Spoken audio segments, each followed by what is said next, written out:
বাংলাদেশের মানুষের সবথেকে বড় দুশমন মিডিয়া।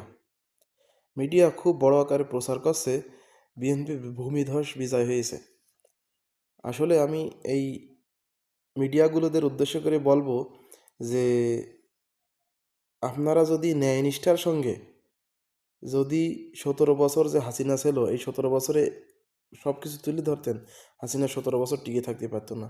এই জালেম যদি টিকে থাকে তাহলে এই মিডিয়ার উপরে ভর করে টিকে থাকবে, এর কোনো সন্দেহ নেই। নিশ্চিত বিজয় ছিল জামাত ইসলাম এনসিপি জোট, 11 দলীয় জোটের।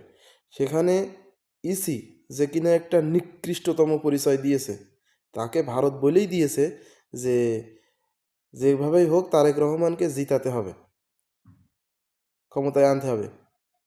আর আমি জানি না যে ডক্টর ইউনূস কিভাবে এর প্রতিক্রিয়া ব্যাখ্যা করেছে। ডক্টর ইউনূসের উচিত ছিল যে ন্যায়ের নিষ্ঠার উপরে বিষয়টা তদন্ত হোক। আপনার কাছে যদি কোনো খবর আসে আর আপনি যদি খবরটা উল্টো করে দেন, সেটা কেমন হলো?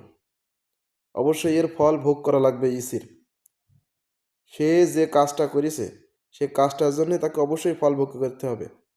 নাসিরউদ্দিন পাটোয়ারি ভাই কমসে কম 20 থেকে 25 হাজার ভোটে জিততে যেতে পারতো, কিন্তু ওই যে 70 বছর ধরে চাঁদাবাজি করা যে ব্যক্তি, যার কোনো গুণ ক্ষমতা আল্লাহ দিইনি, আল্লাহ দিয়েছে কিন্তু সে কাজে লাগায়নি, যার অভ্যাস চাঁদাবাজি করে খাওয়ার, সে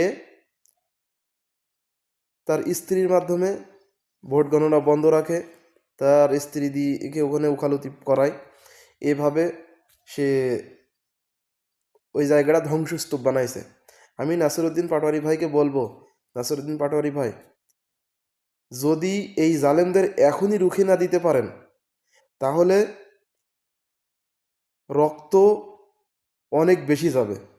আপনারা 11 দলীয় জোট পুরো বাংলাদেশ শাসন করেন, তাহলেই দেখবেন বাংলাদেশে পরিবর্তন হবে। এই জালেম লন্ডন থেকে এসেছে, আবার একে লন্ডনে পাঠার ব্যবস্থা করেন। এ একটা লন্ডনের নাগরিক, সে কি করে 17 বছর বিদেশ থেকে আবার এসে রাজনীতি করে? এই আমলিগ আর বিএনপি নামের যেই দল, এদের বাংলাদেশ থেকে একেবারে বিতাড়িত করে দেওয়াই ভালো। আর সেনাবাহিনী তো 5 আটা গোলাম, সেনাবাহিনী 5 আটা গোলাম, ঠিক আছে? আমি পিনাকি ও ইলিয়াস ভাইকে বলবো যে সব কিছুর খবর আপডেট যেন দেওয়া হয়। এই জালেমদের যদি এখনই বের করে না দেওয়া হয়, তাহলে বড় আকারের সংঘাত তৈরি করবে। এখন আমরা সবাই ভাই ভাই, আমরা এক দেশে থাকি। এখনই সে স্লোগান দিচ্ছে যে